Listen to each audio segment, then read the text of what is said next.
destroying their country. They're just destroying the beautiful landscapes, the beautiful everything. They're doing. And by the way, in case you people don't know, I'm not much of a windmill person. I can proudly say, Doug, that we have not approved one windmill since I've been in office, and we're going to keep it that way. My goal is to not let any windmill be built. They're losers.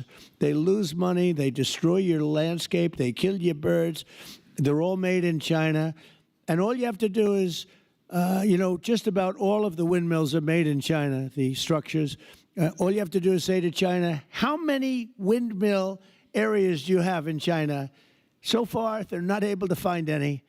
They use coal and they use oil and gas and some nuclear, not much, but they don't have windmills. They make them and sell them to suckers like Europe and suckers like the United States before.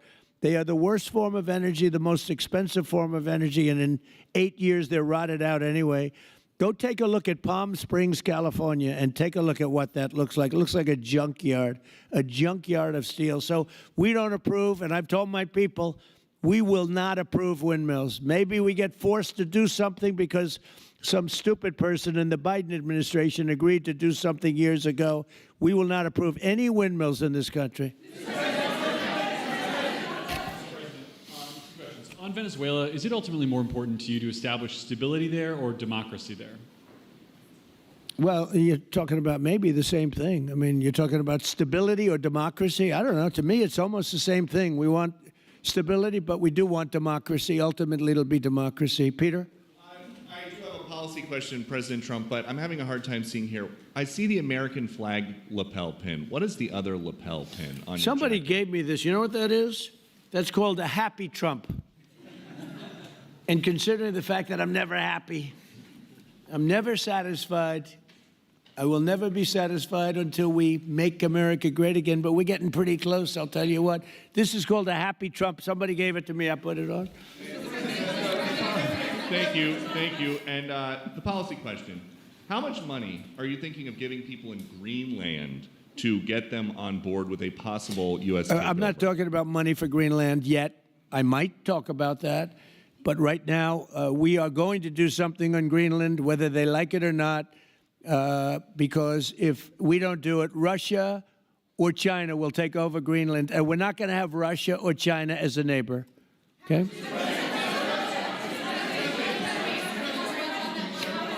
I would like to make a deal, the easy way, but if we don't do it the easy way, we're going to do it the hard way. And I'm a man, and by the way, I'm a fan of Denmark too. I have to tell you, and they've been very nice to me. I'm a big fan, but the fact that they had a boat land there 500 years ago doesn't mean that they own the land. I'm sure we had lots of boats go there also, but we need that because if you take a look outside of Greenland right now, there are Russian destroyers, there are Chinese destroyers and bigger, there are Russian submarines all over the place. We're not going to have Russia or China occupy Greenland, and that's what they're going to do if we don't. So we're going to be doing something with Greenland, either the nice way or the more difficult way. Please, go ahead, ma'am. On Greenland, Mr. President, why is it so important to you to own it when you have a military presence there, which you could expand to affect the security? Because when we own it, we defend it. You don't defend leases the same way. You have to own it. With a nation, look at what happened with Obama, with that horrible deal they made with Iran. It was a short-term deal. It was like a 9-year deal. Countries can't make 9-year deals or even 100-year deals. Countries have to have ownership. And you defend ownership, you don't defend leases. And we'll have to defend Greenland. If we don't do it, China or Russia will. It's not going to happen. We are not going to have, and I like China, I like Russia, I love the people of China, I love the people of Russia. I get along very well with President Putin, but I'm very disappointed in him. I get along very well with President Xi. I'm going to go over to China in April, but I don't want them as a neighbor in Greenland. Not going to happen. And by the way, and NATO's got to understand that. I'm all for NATO. I saved NATO. If it weren't for me, you wouldn't have a NATO right now. But we're not going to allow Russia or China to occupy Greenland, and that's what's going to happen if we don't. Mr. Go ahead. Report that came out today, Mr. President, one, can you respond to that? And two, Yeah, it was an amazing report. The most amazing thing is government jobs are way down, and yet the unemployment or the employment numbers are very good. We've gotten rid of tremendous numbers of federal government jobs. Nobody's ever seen anything like it. And yet the employment numbers are very good. They're really getting better. But now we have all those people to work in the private sector for a lot more money. I think that's one of the very big things. The other thing is at 5.4%. And remember, this is after we had a shutdown. And that shutdown had an impact because the concept of the shutdown, even though it's before, people knew we were going to be shutting down. A lot of bad things happened. And by the way, on January 30th, you may have another shutdown. We'll see what happens. But I think the numbers, Caitlin, were really amazing. Look, to think about 5.4%, nobody thought that. They thought it was going to be 2%. And you know what it is? It's tariffs. And it's also November 5th. We had a great election, a great election. Our country was dead 1.5 years ago, and now we have the hottest country anywhere in the world. And I hope you guys were impressed. 5.4%, and we haven't even really transitioned yet. There's no reason it can't be much, much higher than that. Yeah.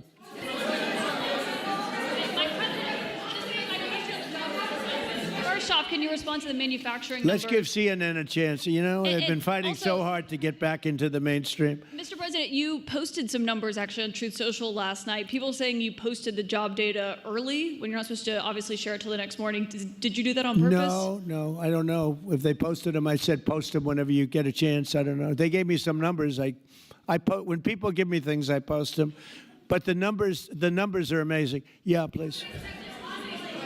How does the administration plan to distribute the money from the Venezuela oil sales? Is it obviously you say it's going to go into these controlled accounts. Yeah. Would it go back to Venezuela in a direct payment? Is it going through these goods? How do you plan to do that? Well, we want to make sure that Venezuela can survive. You know, Venezuela needs money, and we're going to make sure that they get money, and we're going to get money, and the oil companies are going to make something for the work they do, and they're going to get back their money. My work is easy because I use ClickUp. Here's how I keep track of all my tasks.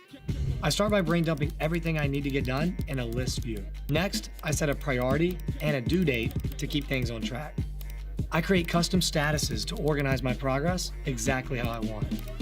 I like to add the action items field so AI can show me the next steps. I add my teammates as watchers so they're in the loop. ClickUp makes work easy, from personal projects to running a multi-billion-dollar company. Click the link below to create your workspace for free. Word in a long time. That was at the Wharton School of Finance I last heard. That's a good term. We ought to use it more often. I hope I don't have to give a backstop.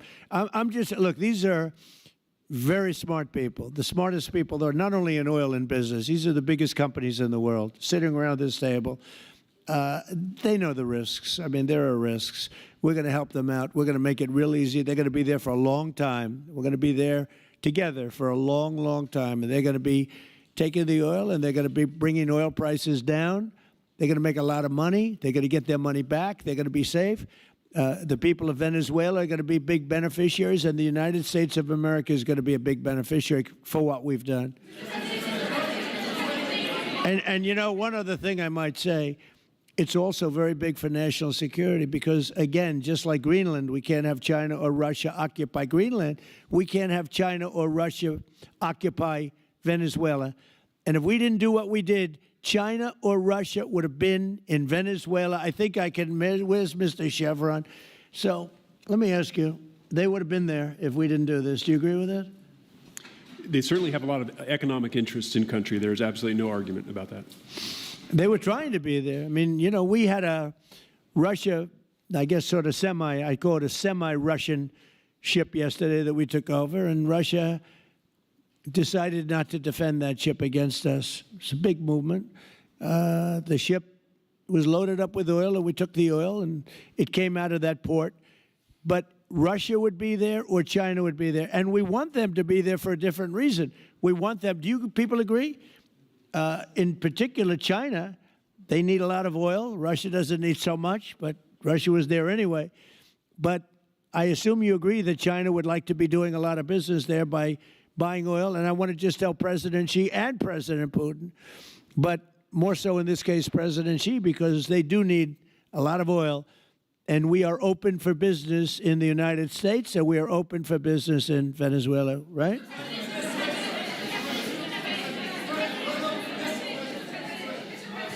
Go ahead, sure. Mr. President, You know, what is your I could take questions from these people all day long. You know, they're sitting here, and generally they're very rich, very powerful, but nobody gives a damn about them. It's a sad thing. You have all that money, all that power, and look at all these crazy questions. We could do this all day long, and they wouldn't be satisfied. Mr. President, I have a question on today's meeting, Mr. We'll President. take a few more, I have though. a question on today's meeting, Mr. President. Do you have? Let me ask you more importantly. Do you have any questions from the biggest? Yes, sure. Hold it. Do you have any questions for the biggest people on earth, the biggest business people, the biggest companies anywhere on earth? Do you have any questions for these people? No. Do you have a question for them? Go ahead. Go ahead. Ask them a question. To rebuilding the oil infrastructure in Venezuela. And for the executives in the room, what do you need from the administration in order to invest? That's a good question. Do you want to go and answer that question? Yeah, Exxon, small company. I'll refer you back to the statements I made before. There are a number of legal and commercial frameworks that would have to be established to even understand what kind of returns that we'd get on the investments. So I think all the investments and the opportunity sets, I think everyone sitting around this table would have the opportunity and the know-how and the capability to make the investments. The questions will ultimately be how durable are the protections from a financial standpoint, what do the returns look like, what are the commercial arrangements, the legal frameworks, all those things have to be put in place in order to make a decision to understand what your return would be over the next several decades that these $1 billion investments would be made on. You know, could I do this? Because we have, again, the biggest people on the planet Earth around this table, biggest companies in the world. I'd like to just ask them to introduce themselves. We'll start from this end and go around to here. And if you have anything to quickly say, we can do that. But you want to just start right over here? These two guys, we'll leave them out because they're with us. Please. Thank you, President Trump. John Addison at VTOL. We're here to ensure that you are going to be able to move all of this oil all around the world at the best price possible so that the influence that you have over the Venezuelans will ensure that you get what you want. Thank you. Thank you. Good point. Thank you, Mr. President. Brian Sheffield of Formentera. My grandfather, Hugh Sheffield, was president of ARCO, Venezuela. Right. Thank you for what you did. Do you like what we're doing? There's a lot of shale there, a lot of upside. He would be very happy looking down. He'd be very proud of you right now, right? Yes, sir. Good. Thank you.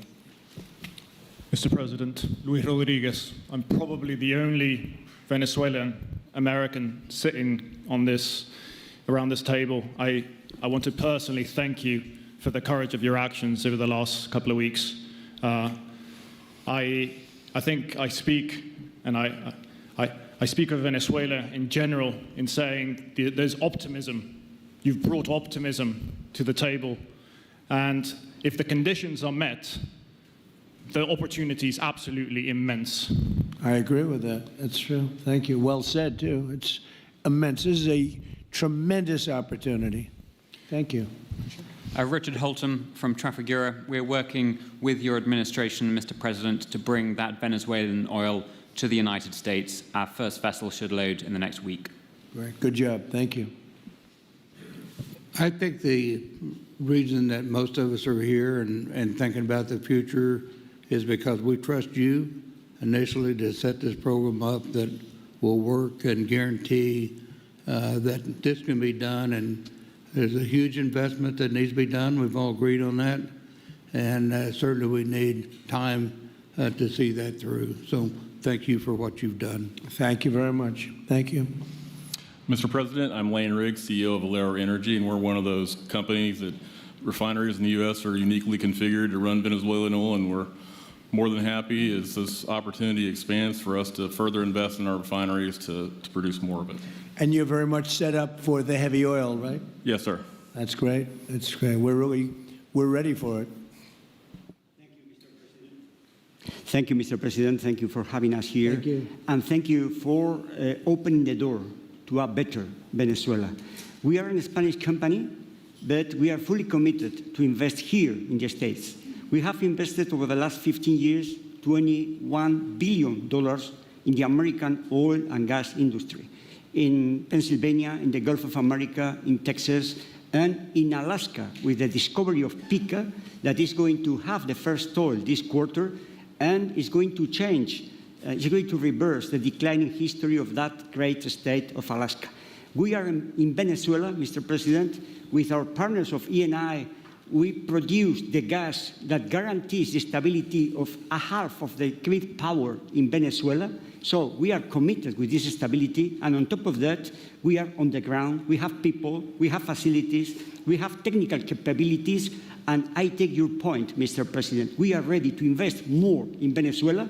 Today, we are producing 45,000 barrels a day gross of oil, and we are ready to multiply by 3 this figure in coming 2-3 years, investing hard in the country, following your recommendation, if you allow us, of course, and in the framework, commercial and legal framework that could allow this growth. So thank you, Mr. President. Thank you. Great job you've done. Thank you. Mr. President, thank you for having me. Matt Sheehy, I'm with Tallgrass Energy. We are an infrastructure